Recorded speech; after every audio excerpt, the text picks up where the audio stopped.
Hi guys! So today is a new day and it's the first vlog of 2025. Hello! Andito tayo sa Baguio today kasi bibisitahin natin yung bazaar nila Kuya Pao, yung sa V-Line Caravan sa SM Baguio. So andito kami today, pero aside from that, gusto rin namin ma-experience yung Panagbanga Festival. Pero si Jazz yung kasama ko, yung best friend ko. So sila kuya, may sarili silang mga ganap. Makikitambay lang kami dun sa bazaar nila. Baka mamayang tanghali. Wala naman tayong agenda today. Parang so far more on cafe hopping and wala.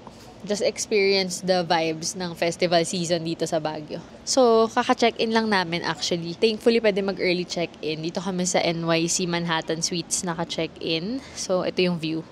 'Di ba? So peaceful. Maaga pa kasi guys. So far, hindi naman super lamig, hindi rin mainit. So, sakto lang yung weather. Pero for me, malamig pa siya than QC talaga. Kasi pag gantong oras sa QC, ang init na ng araw. Dito, kahit maaraw, hindi siya yung mainit na agad. So, magpapahinga muna kami kasi ang haba ng biyahe. Parang nasa 4 to 5 hours yata yung biyahe namin. Nag-commute lang kasi kami. First time kong mag-commute to Baguio ng nakabus. So, it's an experience. Nakatulog lang naman ako sa biyahe.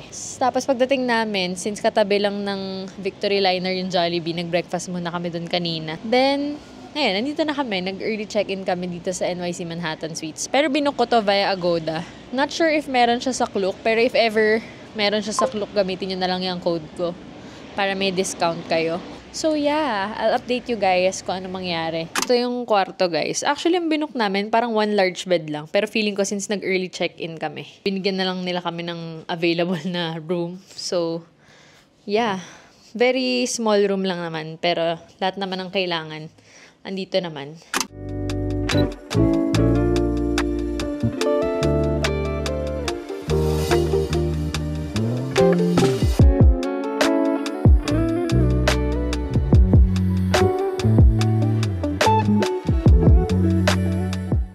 First agenda today is lunch.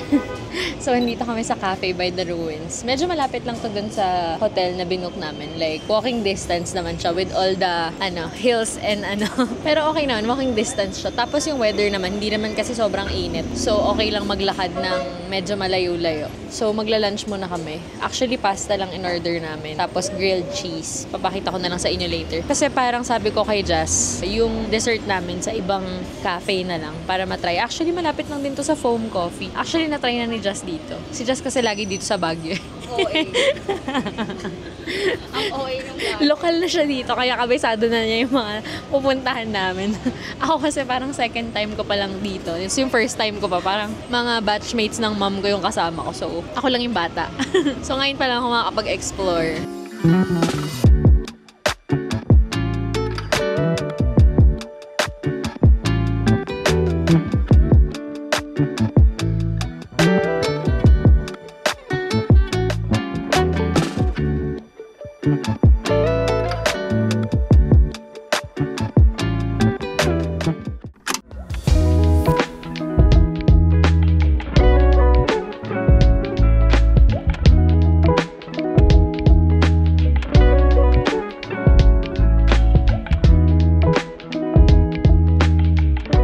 Nandito naman kami ngayon sa Foam Coffee. Ito yung isang location na mas malaki.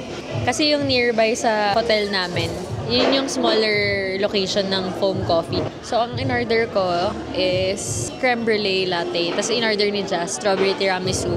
So, order kami ng burnt Basque cheesecake.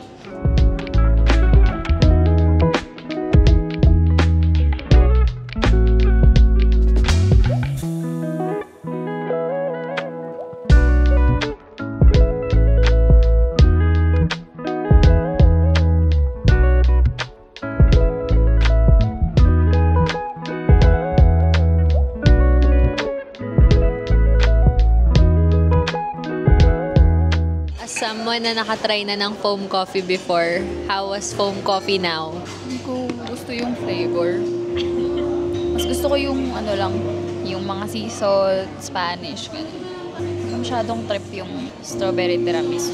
Kasi guys, meron sila dito mga signature coffee flavors. Yun yung tinry namin.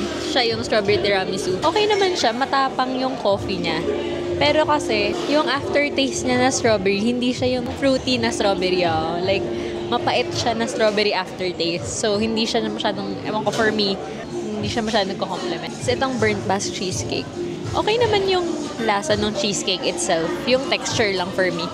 Kasi gusto ko yung medyo firm. Yung creme brulee latte ko okay lang. Day 1 is not so, it's underwhelming.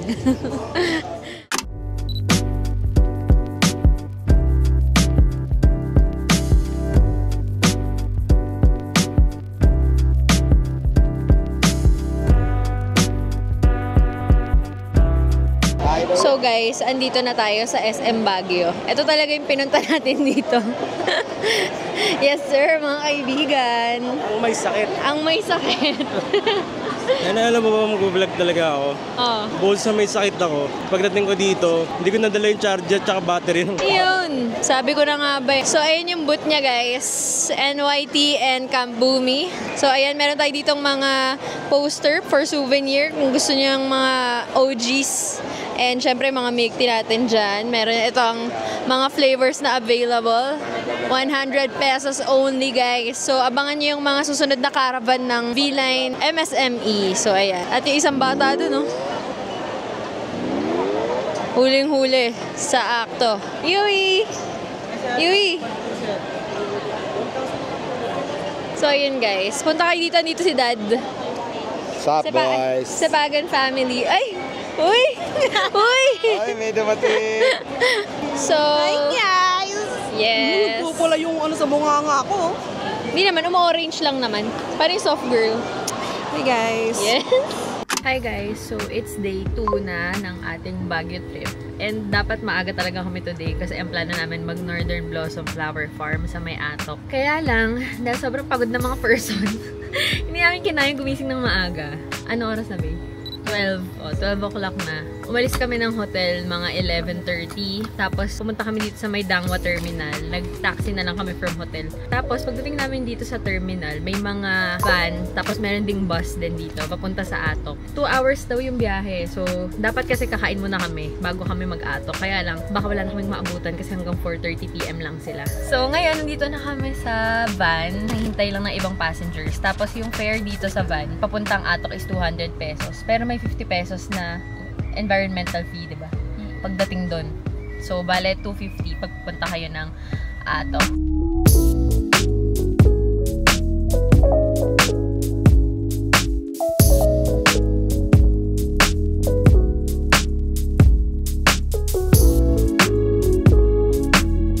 So, guys, nandito na kami sa Northern Blossom Farm.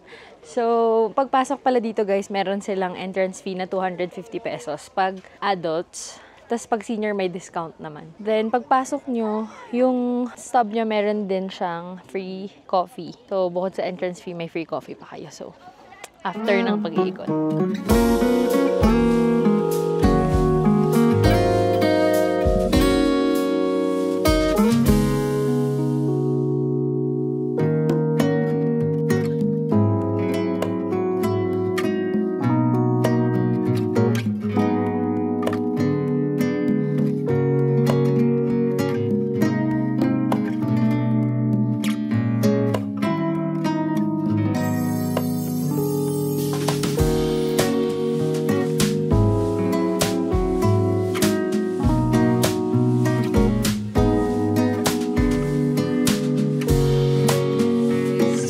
Na kami sa mga viewpoints nila. Sobrang lamig dito guys. Like, sana ganito ay kalamig sa Metro Manila. Pero hindi. So, actually sobrang lawak pala nitong Northern Blossom Farm. Like, ang daming levels to it. Like, of all flower fields or farm na napuntahan ko, ito yung solid. Ang dami. Tapos, ang ganda ng view ng mountain. Saka guys, kanina merong rainbow kaya lang wala na rin siya now. So, kanina nakita siya pero hindi naman siya super vibrant.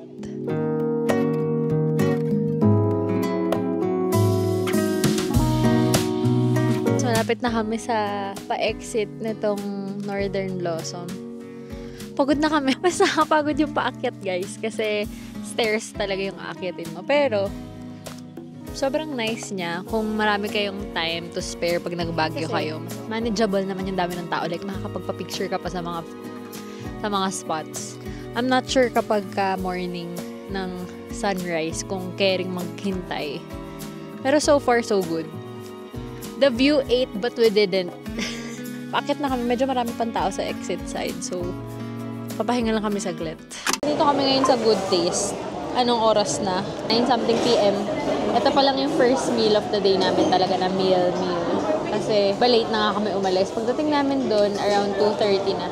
Almost 3 PM na nang dumating kami sa Northern Blossom. So, sinulit na namin hanggang 4:30. So, alam nyo guys, kung anong oras kami nakasakay ng van pabalik ng La Trinidad pa, hindi pa Baguio yung nasakyan namin. 5:30 na, no? Or magsi-6. Kasi naiwanan na kami nung trip na diretso Baguio City. So, nagdobleng sakay pa kami. Pagbaba namin, nag-La Trinidad na lang kami. Pagbaba namin ng La Trinidad, nag-jeep pa kami. Tapos hindi pa kami kumakain ng matinong meal, guys. So, ngayon nandito kami sa Good Taste para mabawi naman namin ang aming energy for the day.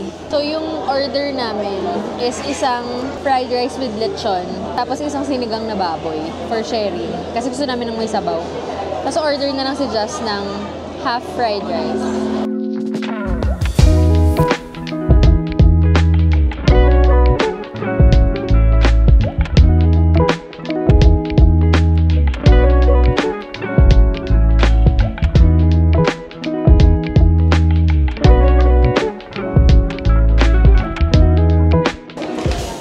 So guys, favorite combo talaga namin ni Just tong lechon kawali and sinigang. Para may crunch and may sabaw. Actually, ganito rin yung dinner namin kagabi, pero sa Kuya Jay kami kumain. Hindi ko na na-vlog kasi sobrang pagod na kami kahapon. Let's taste test. Lechon kawali, check. Iba natin kung legit talaga. Ang tagal lang kinikrave ni Just to, guys.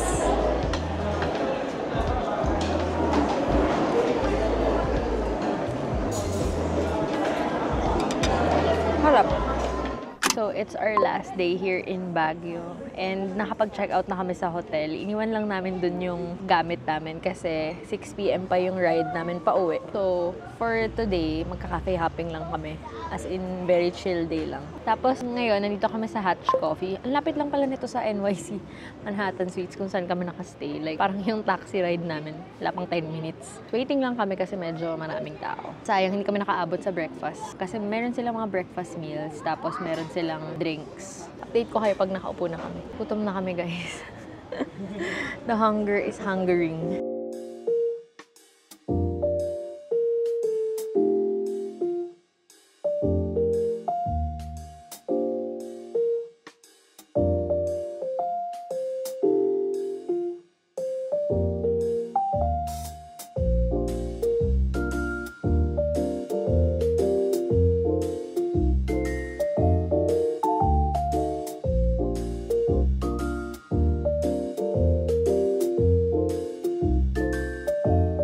Dapat kahapon namin itatry itong Hatch Coffee before kami mag-atok. Kaya lang, super clutch na ng time. So, today, since last day na namin, gusto namin very chill lang. Nag-order ako ng ice mocha. Pero, hindi naman yata super dami nung, parang medium size lang yata or tall lang yung size ng drink. So, okay naman. I think I can manage for the day.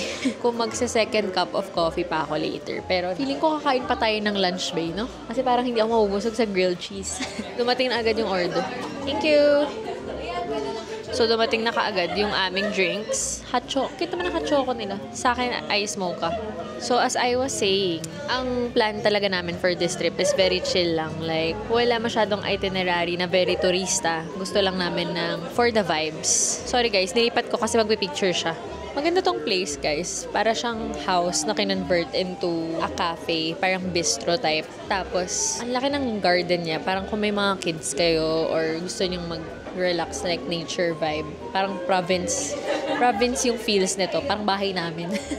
May mini playground din for kids. So, let's see. Mukha namang masarap yung food. Like, parang ang sarap ng burger kahit hindi ako mahilig sa burger. Parang appetizing yung mga pictures ng food nila. See, ganito lang siya.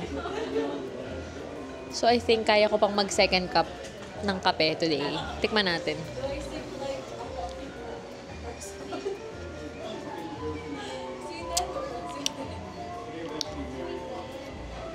Grabe, ang tapang.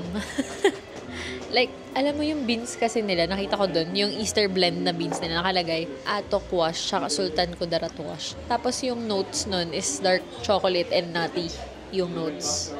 So, lasa naman siya. Pero for me, parang mas gusto ko siguro siya medyo mas matamis ng onte. Kasi ang tapang niya, may like. Parang hindi, binabawi ko na pala yung second cup of coffee ko dahil.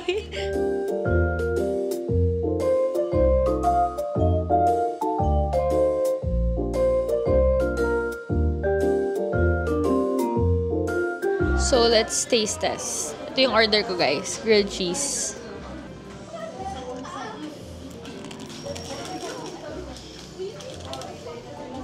Literal na grilled cheese siya, guys. Pero masarap. I'm satisfied with my order. Pero alam mo, masarap sana to eh. Kung may bacon on the side.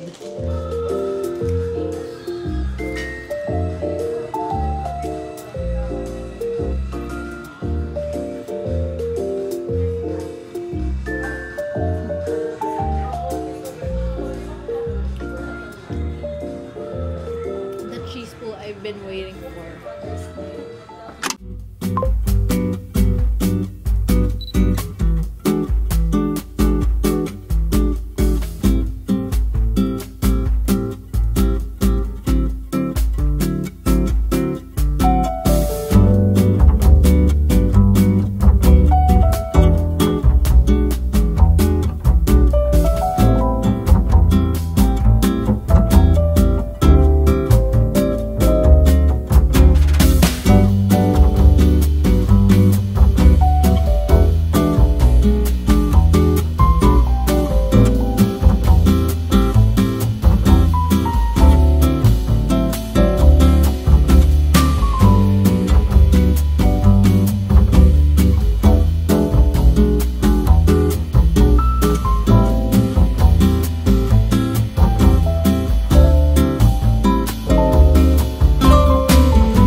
Update guys, nandito na kami sa Victory Liner Terminal. Hindi kasi kami sumabay kila Kuya Pao kasi hanggang Wednesday pa yata sila dito. Eh, may work ako. So, hanggang Sunday lang ako. So, ang daming tao. Kasi Sunday yung iba mag-uuwian for weekdays. Pero, nakuha na namin yung ticket namin kasi nag-online booking kami sa Victory Liner na site. Tapos, ni-redeem na lang dito. Actually, mabilis lang yung process. Medyo marami lang talagang tao na naghihintay para makasakay. So, dito na kami sa waiting area. Malapit na rin naman, parang 15 minutes na lang departure na. So, baka magtawag na rin yung bus namin na makapagpasakay na. Hindi na ako nakachika dun sa cafe kanina kasi medyo malapit kami sa speaker ng restaurant. So, hindi ako masyado makapag-video. Our Baguio trip was short but sweet.